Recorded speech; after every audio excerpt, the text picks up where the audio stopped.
Hey guys, and welcome back. Today we're going to do this really easy freehand and nail dot design.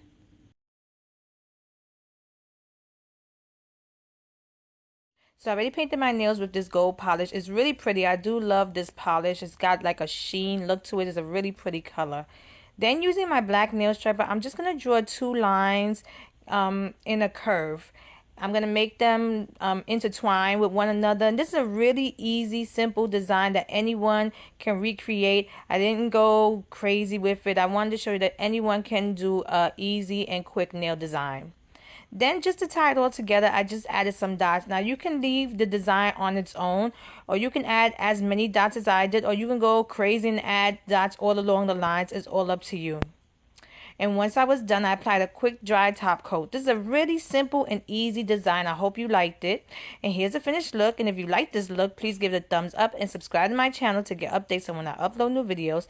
And check out my Instagram at Funwithmynails to see more of my nail art. Thanks so much for watching. See you next time.